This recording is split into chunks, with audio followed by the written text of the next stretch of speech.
నమస్తే, welcome to Suman TV. మోకాలు నొప్పులు అనగానే ప్రతి ఒక్కరికి గుర్తొచ్చేది వయసు. వయసు పైబడిన వాళ్ళలోనే మోకాలు నొప్పులు వస్తాయని ఒకప్పుడు మాట. బట్ ఈ రోజుల్లో చూసుకుంటే 30 ఏళ్ళు వచ్చేసరికల్లా మోకాలు నొప్పులు అని అంటూ హాస్పిటల్ చుట్టూ తిరుగుతున్నారు.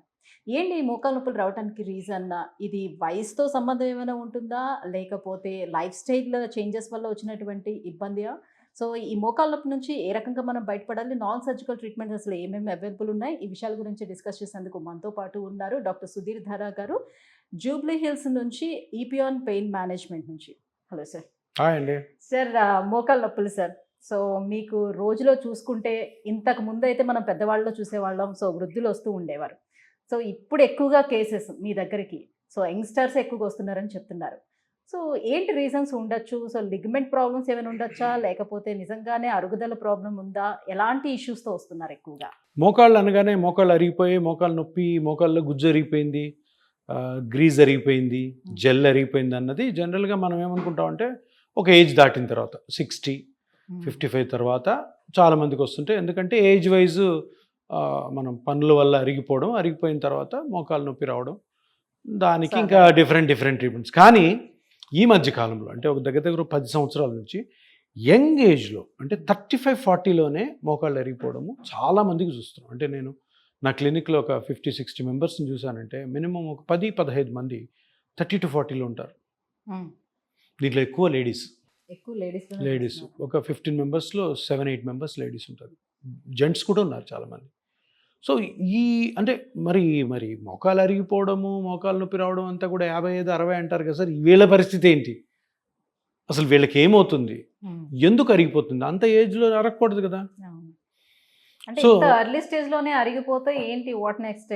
అదే ఇప్పుడు పాయింట్ ఏంటంటే, ఒకటి ఎందుకు అరుగుతుంది? నేను అందరిలాగే పనిచేస్తున్నాను కదా, అందరిలాగే నేను సాఫ్ట్వేర్ ఎంప్లాయీని, అందరిలాగే నేను లాయర్ని, అందరిలాగే టీచర్, నేను అందరిలాగే డాక్టర్. నాకెందుకు అరిగింది? నాకు దెబ్బ తగలలేదు, నేనేం పెద్ద స్పోర్ట్స్ ఆడను, పెద్ద ఎక్సర్సైజులు చేయను. సో ఇది పెద్ద క్వశ్చన్ అనమాట. ఎందుకంటే 35-40కే మోకాలు అరిగిపోతే తర్వాత ఎన్ని సంవత్సరాలు ట్రీట్మెంట్ తీసుకోవాలి? అందరికీ తెలిసిన విషయం ఏంటంటే మోకాలు నొప్పులు వచ్చాయంటే పర్మనెంట్ ట్రీట్మెంట్లు ఉండవు, మెయింటెనెన్సే అంతా. ఎన్ని సంవత్సరాలు మెయింటైన్ చేయాలి? 35 అంటే మీ లైఫ్ ఎక్స్పెక్టెన్సీ ఒక 70-75 అనుకున్నాక 40 సంవత్సరాలు బండి ఎట్లా లాగాల? ఏం ట్రీట్మెంట్ తీసుకోవాలా? ఆపరేషన్ చేసుకోవాలా? లేదంటే ఆపరేషన్ చేసుకుంటే ఫెయిల్ అయితే ఏం కథ? టాబ్లెట్స్ తింటే కిడ్నీ ప్రాబ్లం వస్తే ఏం కథ? ఎన్ని సంవత్సరాలు ఇలా మేనేజ్ చేయాలా అన్నది పెద్ద సమస్య. ఇది అరౌండ్ 15-20% పాపులేషన్లో ఉంటుంది. 100 మందిని తీసుకుంటే 35-40లో మోకాళ్ళ నొప్పులు రావడం అన్నది 15-20 మందిలో చూస్తుంటాం. సో బేసిక్గా దీని కారణాలు ఎతికితే జనరల్గా మా ప్రాక్టీస్లో మేము చూస్తున్నవి, ఒకటి ఫస్ట్ ఏదో ఒక దెబ్బ తగిలి ఉంటుంది ఆ ఏజ్లో. దెబ్బ అంటే యాక్సిడెంట్ అవ్వచ్చు, ఇంజురీ అవ్వచ్చు. యాక్సిడెంట్ అయి పడ్డము, లేదంటే స్పోర్ట్స్ ఇంజురీ అంటాం చూడు. ఎక్కువ స్పోర్ట్స్ ఇంజురీ అంటే ఏదో సచిన్ టెండూల్కర్, విరాట్ కోహ్లీ లాగా కాకుండా మామూలుగా ఇప్పుడు 35 ఇయర్స్కి అందరూ స్పోర్ట్స్ ఆడుతున్నారు కదా. ఇంతకుముందు క్రికెట్ ఎప్పుడు అలవాటు లేని వాళ్ళు ఇప్పుడు రాత్రి అయ్యేసరికి టీములు ఫామ్ చేసుకొని హైదరాబాద్ అవుట్స్కట్స్లో ఉన్న ఫ్లడ్ లైట్స్ కింద క్రికెట్ ఆడడము చాలా ఫ్యాషన్ అయిపోయింది. వీళ్ళు ఎప్పుడు ఇంతకుముందు క్రికెట్ ఆడి ఉంటారు. కొంతమంది ఆడతారు, కొంతమంది అప్పుడే స్టార్ట్ చేసి ఉంటారు. ఏదో కొంచెం బాగా ఆడుతున్నాను తెలిసేసరికి ఇంకా ఇది అనమాట, రాత్రి 10 గంటలకు స్టార్ట్ చేసి పొద్దున్న 2-3 వరకు ఆడుతుంటారు. అప్పుడు ఏమవుతుందంటే ఇంతకుముందు ఆడని నీ మోకాలు or other parts of the body ఆ సడన్ స్ట్రెస్కి ఇవి కావు, దాంతో ఇంజరీస్ అవుతాయి మోకాల్లో. అది ఒకటి. ట్రాఫిక్ యాక్సిడెంట్స్ జరిగాయంటే దానివల్ల ఇంజరీ అవ్వచ్చు. లేదు ఇంకొక ఈ థర్డ్ సెట్ అన్నది చాలా చాలా డేంజరస్. ఇదేంటంటే కొంతమందికి ఒక 15-20 ఇయర్స్ ముందే మోకాలు అరిగిపోతుంది. అంటే 55కి అరగాల్సిన మోకాలు 25 నుంచి స్టార్ట్ అయ్యి 35కి బయటపడుతుంది. ఏమరుగుతుంది? మనం ఎప్పుడు అనుకుంటుంటాం కదా కాటిలేజ్ అరిగింది, ఇది ఈ చిన్న ఏజ్లో వాళ్ళకి కూడా అరుగుతుంది. 35, 40, 30. అంటే వీళ్ళు ఎక్కువగా కూర్చొని పనిచేసే జాబ్లే ఎక్కువగా ఉంటున్నాయి, పెద్దగా తిరిగేది కూడా ఏం ఉండట్లేదు. సో పైకి కిందకి తిరుగుతున్నారు అంటే లిఫ్ట్లు యూజ్ చేస్తున్నారు, ఇంట్లో కూడా లిఫ్ట్లు పెట్టించుకుంటున్నారు. సో అంత అరుగుదల ఎందుకు వస్తుంది అని? ఫస్ట్ ఆఫ్ ఆల్ రీజన్ ఏంటంటే మీ బాడీ నేచర్. ఇది కారణమని కాదు సార్. నేను రోజు మంచి ఎక్సర్సైజ్ చేస్తాను, పొద్దున ఒక 1/2 అవర్, సాయంత్రం ఒక 1/2 అవర్. డాక్టర్ గారు చెప్పిన నీ ఎక్సర్సైజ్ చేసి నాకెందుకు వచ్చింది అంటాడు. నేను ఇంకొకరు ఏమంటారు, నేను ఎక్కువ ఎక్సర్సైజ్ చేయను, ఎక్కువ స్ట్రెయిన్ కాను సార్, కార్లో పోతాను, అక్కడ లిఫ్ట్ ఉంటే వెళ్తాను, మినిమం ఎక్సర్సైజ్ చేసుకుని నాకెందుకు అరిగింది? నాలాగా చేసేవాళ్ళు చాలామంది మా ఆఫీస్లో ఉన్నారు, వాళ్ళకి అరగలేదు, నాకెందుకు అరిగింది? అది బాడీ నేచర్ అంతే, అది జెనెటిక్ అనమాట. కొంతమందికి వాళ్ళు చేసే పనికి పొద్దున్నుంచి సాయంత్రం వరకు వాళ్ళ మోకాలు తట్టుకోవడం లేదు. సో అక్కడ 99% మోస్ట్లీ ఏ దెబ్బ లేకుండా, ఏ ఇంజురీ కాకుండా 35-40 ఇయర్స్లో మోకాలు అరిగిపోయి మోకాలు నొప్పి వచ్చిందంటే మోస్ట్లీ కార్టిలేజ్ జరిగి ఉంటుంది. వాళ్ళకి కూడా కార్టిలేజ్ జరుగుతుంది, 55 వాళ్ళకే కాదు. సో వాళ్ళ డీజనరేషన్ అంటే అరుగుదల అన్నది కొంచెం తొందరగా స్టార్ట్ అయింది, వాళ్ళు తప్పక చాలామందికి జరుగుతుంది. సో ఇక్కడ పాయింట్ ఏంటంటే సార్ మీరు ఇప్పుడు ఏంటి ఇలా పరిస్థితి? సరే, ఇంజురీ అయిన వాళ్ళకి ఒకటి, స్పోర్ట్స్ ఇంజురీ అయ్యే వాళ్ళకి ఒకటి, ఇంకొకటి ఏ కారణం లేకుండా మరి 20 ఇయర్స్ ముందే 55 ఇయర్స్లో ఉండాల్సినటువంటి అరగాల్సినటువంటిది 35కి అరిగితే ఏం చేయాలి అన్నది నెక్స్ట్ క్వశ్చన్. ఎందుకంటే వీళ్ళు అది పీక్ ఏజ్ అనమాట, డబ్బులు సంపాదించుకోవడం, జాబ్లో మంచి పొజిషన్కి రావడం, పిల్లలు స్టడీస్లో ఉంటారు, పిల్లలు స్టడీస్లో ఉంటే వాళ్ళు తర్వాత వాళ్ళని ఇంకా తర్వాత స్టడీస్ అవ్వాలి. అంటే ఇప్పుడు 30-35 ఇయర్స్ లోనే స్టార్ట్ అయ్యేటప్పుడు జనరల్లీ ఎవరైనా సరే అరుగుదల అని ఎక్స్పెక్ట్ చేయరు, రైట్? సో నాకు ఏదైనా బాడీలో డెఫిషియన్సీ ఉండొచ్చు, లైక్ నాకు కాల్షియం డెఫిషియన్ ఉండొచ్చు. సో మీ దగ్గరికి వచ్చేదానికన్నా బిఫోరే అలాంటి ప్రికాషన్స్ అన్ని కూడా అసలు అటువంటివి ఏమి ఉండవు. కాల్షియంలు, ఐరన్లు ఇవన్నీ కూడాను ప్రూఫ్ లేనిదే వాడకూడదు. కాల్షియం మీ బాడీలో తక్కువ ఉంటేనే కాల్షియం వాడాలా. మామూలుగా ఫుడ్ తినేవాళ్ళు, మామూలుగా పొద్దున్న బ్రేక్ఫాస్ట్, మధ్యాహ్నం లంచ్, నైట్ డిన్నర్ నార్మల్గా చిన్నప్పటి నుంచి తిన్న వాళ్ళలో ఎప్పుడు కూడా ఇటువంటి డెఫిషియన్సీస్ రావు. అవి తినడం వల్ల, అవి ట్యాబ్లెట్లు వేసుకోవడం వల్ల మేమేమో బయటపడిపోతాం. B12 ఇంజక్షన్లు వేసుకుంటుంటారు, బాడీ పెయిన్స్ ఉన్నాయి, ఒక ఇంజక్షన్ వేసుకుంటే బాగుంటుందని వారానికి ఒకటి. ఇదంతా పెద్ద ట్రాష్, అది నమ్మకండి. సో ఇప్పుడు ఈ కేసెస్లో జనరలీ మనం చేయాల్సింది ఏంటంటే, ఈ యంగేజ్లో వచ్చిన మోకాళ్ళు అరిగిపోయిన మోకాలు నొప్పి ఎందుకు వస్తుంది, కారణం ఏంటి అంటే ఆ నీ జాయింట్లో ఏమేమి పార్ట్స్ ఉంటాయి, ఏమేమి దెబ్బతిన్నాయి, ఏమేమి అరిగినాయి, ఇది ఇంపార్టెంట్. సో దాన్ని స్కాన్ చేసి కనుక్కోవాలి.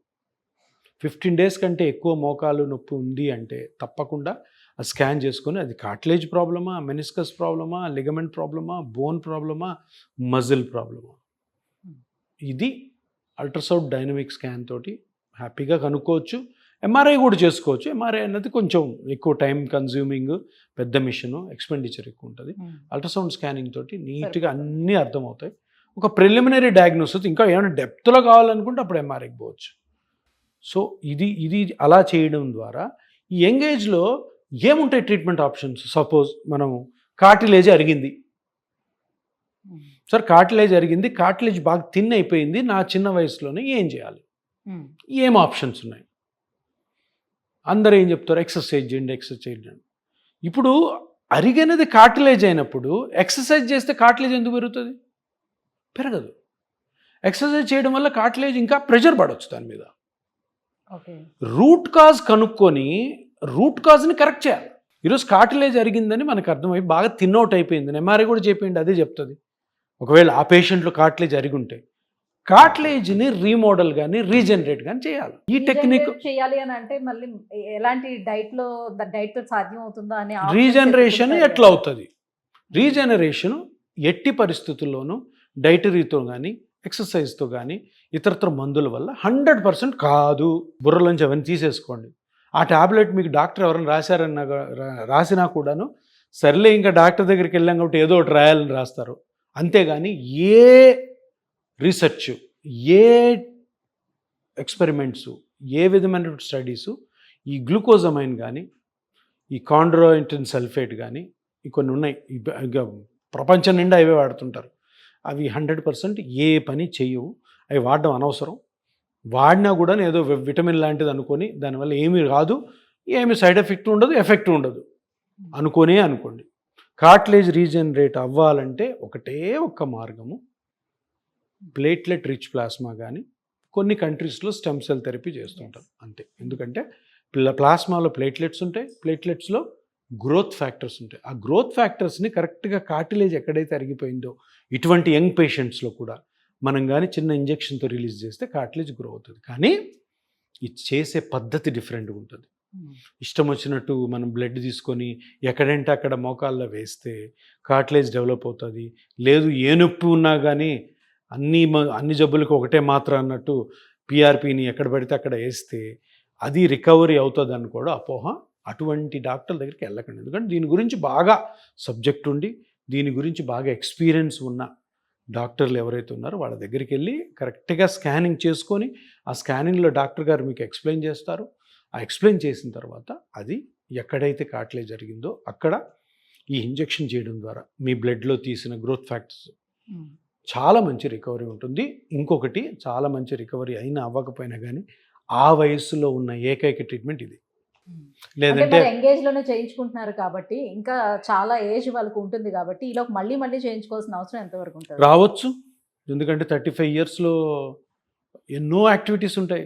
కామ్గా ఉండలేం కదా ఇంట్లో కూర్చొని. రోజు ఉరుకులు పరుగులు ప్రయాణాలు, అక్కడ పోవడం, ఆఫీస్లో నిలబడడం, కూర్చోవడం, తర్వాత మళ్ళీ ఇంటికి పరిగెత్తుకు రావాలి, ఇంట్లో పనులు ఉంటాయి, విహారయాత్రలు, తీర్థయాత్రలు, టెంపుల్లు ఇవన్నీ ఉంటాయి కాబట్టి ఎప్పుడు రావచ్చు. కానీ జాగ్రత్తలు అయితే మటుకు తప్పకుండా పాటించాలి.